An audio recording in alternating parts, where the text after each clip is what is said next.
जब आपका 4 महीने पहले तैयारी करता है, खेत को तैयार करता है, खेत को उर्वरा बनाता है, खेत के घास फूस हटाता है, 4 महीने 6 महीने पहले वह खेत को तैयार करता है, तब उसमें बीज बोया जाता है, फिर वो बीज इच्छानुसार फलता है। आज मरु देवी के खेत में, आज नाभी राय किसान हैं, मरु देवी खेत बन गई है, लेकिन 6 महीने पहले से उस खेत को कितना संभाला जा रहा है।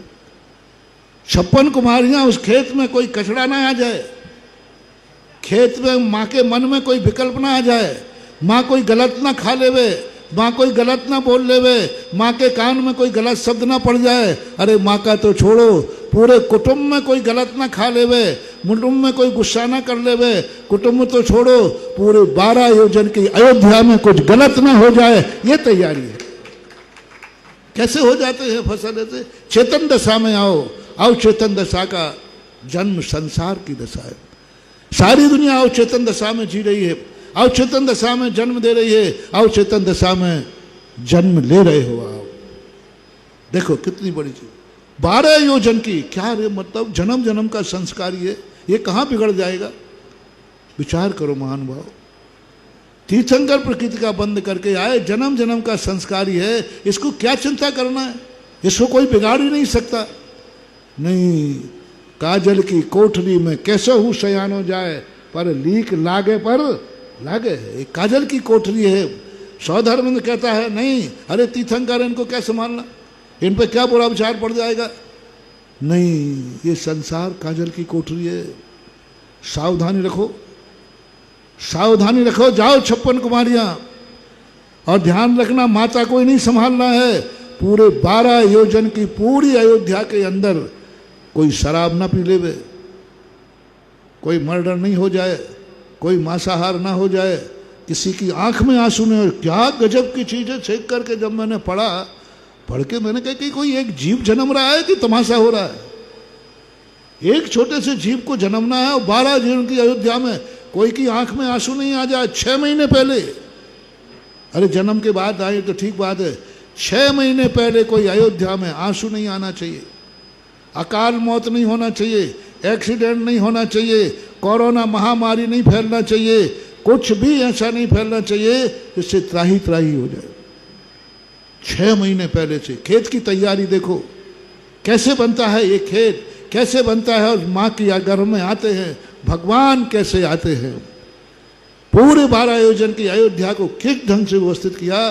कोई अभक्ष नहीं खाएगा, शराब नहीं, जुआरी नहीं, मांस नहीं, व्यसन नहीं, कुछ नहीं, आंसू नहीं, दुख कुछ नहीं। शेर किसी को मार के नहीं खाएगा, सब शाकाहारी, कोई मांसाहारी नहीं होगा। सांप ने काटना छोड़ दिया, बिल्ली ने चूहे मारना छोड़ दिया, सारी चीजें अकेले मनुष्य को ही नहीं संभाला, त्रियंचों को भी। कहीं 6 महीने के अंदर कोई बिल्ली चूहे को ना खा लेवे, कोई सांप किसी को ना काट ले, सांप मेंढक को ना निकल ले। ऐसा सौहार्दपूर्ण वातावरण बनाया। 6 ऋतुओं के फल आ गए। कहीं ऐसा ना हो जाए कि 6 महीने पहले गर्मी अधिक पड़ जाए, ठंड अलग पड़ जाए, कोई फल कोई चाहे किमिक्षक 6 ऋतु के फल आ जाते हैं पूरी 12 योजन की अयोध्या में। गर्मी हो तो समशीतोष्ण, ठंड हो तो समशीतोष्ण, अति वृष्टि नहीं, अति गर्मी नहीं, अति साफ। पूरे 12 योजन में एसी लगा दिए गए, एक जगह नहीं। अरे मरु देवी के कमरे में लगा दे तो फिर भी समझ में आती है, लेकिन 12 योजन को एयर कंडीशन, एयर कूल्ड, मन भी है जैसा, कोई के मन में बुरे भाव नहीं, कोई किसी को 12 योजन में बुरी नजर से, विचार बंद हो गए, कोई बुरी नजर से नहीं देखेगा, मन सबका पवित्र रहेगा। 12 योजन की द्वारका, 12 योजन की अयोध्या का। वचन में कोई गाली गलौच नहीं करेगा, कोई अश्लील वचन नहीं बोलेगा, कोई अभद्र वचन नहीं बोलेगा, काया से कोई गलत नहीं करेगा, ना करेगा, ना कराएगा, ना करने वाले की अनुमोद ना करेगा। ऐसा वातावरण जब बनाया गया उस खेत का, तब देखो मनमाना बीज पैदा होगा। मनमाना, ऐसे नहीं तीर्थंकर बन जाते। और फिर माता का तो तुमने रात में देखा ही होगा, 56 कुमारियाँ किस किस प्रकार के लाड़ प्यार करके माता का मन बहला रही थी।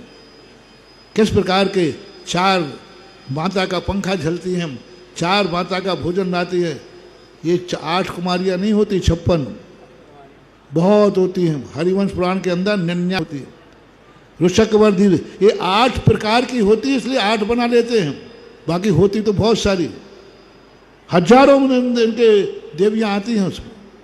कोई माता का कुछ कर रहा है, कोई माता को 4 का उन्होंने विभाजन किया है त्रयोदश परिणति में। और हरिवंश पुराण के अंदर प्रथम अधिकारों में बहुत अच्छा वर्णन है। और ऋषकवर्धी से आती हैं ये देवियाँ, ये श्री हृदय धीरती वाली नहीं, कुछ लोगों ने इसको लिया है, लेकिन त्रयोदश परिणतिकार ने ऋषकवर्धी तीर में द्वीप से ये देवियों का स्थान वहाँ पर निवास करती है, वहाँ से आती। जब इतनी सारी प्रक्रिया पूर्ण हुई, अब प्रकृति कहती माँ तुम्हें मैंने जंगल नहीं दिया, माँ तुम्हें जंगल नहीं दिया है, जंगल में बिना बोए घास फूस होता है, मैंने तुम्हें खेत दिया है। जय जिनेंद्र। अगर आपको मेरी वीडियो अच्छी लगती है तो प्लीज़ मेरे चैनल को लाइक करें, शेयर करें और सब्सक्राइब करें। Thank you.